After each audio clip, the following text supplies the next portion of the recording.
اور انہوں نے جو نعتیہ شعر پڑھ رہے تھے تو سینکڑوں اشعار نعتیہ میرے ذہن میں آ رہے تھے. وہ جب انہوں نے طیبہ شہر کا ذکر کیا اپنے شعر میں تو ممتاز صاحب یوسف پوری اس شعر سے شعر آپ تک پہنچا رہا ہے کہ پوری دنیا میں صرف عالم اسلام میں ہی نہیں پوری دنیا میں طیبہ شہر منور مدینہ منورہ شہر امام الشہر کا درجہ حاصل ہے. اس لیے آپ تک یہ شعر پہنچا رہا ہے ممتاز طاہر یوسف پوری کہ تہذیب و تمدن کا قرینہ ایک طرف تہذیب و تمدن کا قرینہ ایک طرف ساری دنیا ایک طرف شہر مدینہ ساری دنیا ایک طرف شہر مدینہ ایک طرف. آئیے اس درمیان میں ہمارے مشرقی اتر پردیش کے بہت ہی سلیقے کے اور بہت ہی بہترین تخلیق کار اور ایک ادیب نوجوان ادیب شاعر جناب آصف یوسف پوری صاحب کی شرکت ہوئی. میں آصف یوسف پوری صاحب کا اس تاریخ ساز شعری نشست میں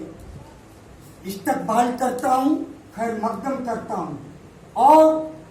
یہ متعارف کرانے کی جسارت کرتا ہوں. اس تاریخ ساز شعری نشست کی صدارت ہماری قدیم ترین اردو ادب کی تنظیم خاموش اکیڈمی کے صدر محترم جناب قیس صاحب کی صدارت میں ہو رہی ہے اور کلکتہ کی سرزمین سے آئے ہوئے کوہنامس استاد شاعر جناب عبد الرحیم صاحب ہلچل کلکتوی صاحب کے اعجاز میں یہ نشست منعقد کی ہے. یہ اعجازی شعری نشست کا اب باضابطہ ہم آغاز کرتے ہیں. آئیے سب سے پہلے شعراء کی فہرست مختصر ضرور ہے لیکن یہ خاموش اکیڈمی کے 33 سالہ ادبی سفر کو بخوبی سبھی واقف ہے. ہم لوگوں کی نشستیں 3 شعراء پر بھی مشتمل ہوئی ہیں 7 شعراء اور 9 شعراء اور بڑھتے بڑھتے 55 شاعروں کی بھی اور پوری رات گزر گئی صاحب اور اس گزری ہوئی رات میں 10 بجے دن تک بھی اسی اکیڈمی کے مرحوم پہلے صدر محترم مرحوم جناب ابوالحسن انصاری ڈکور صاحب کی یاد میں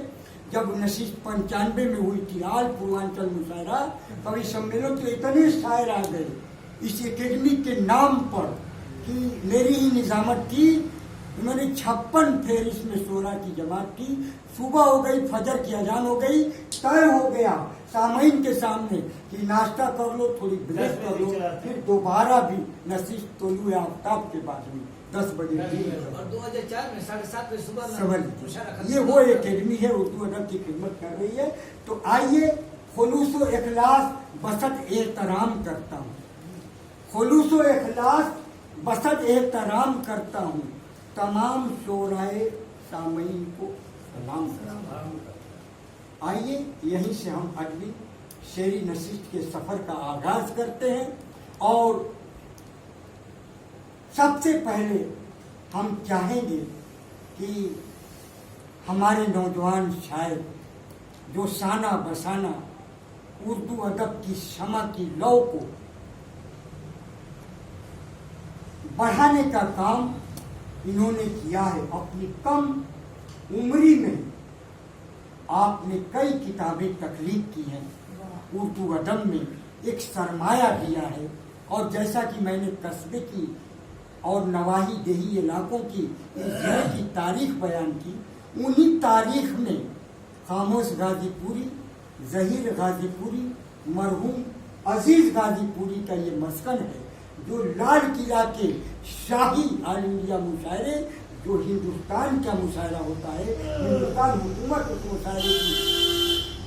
منعقد کراتی ہے اس پر عزیز غازی پوری مرحوم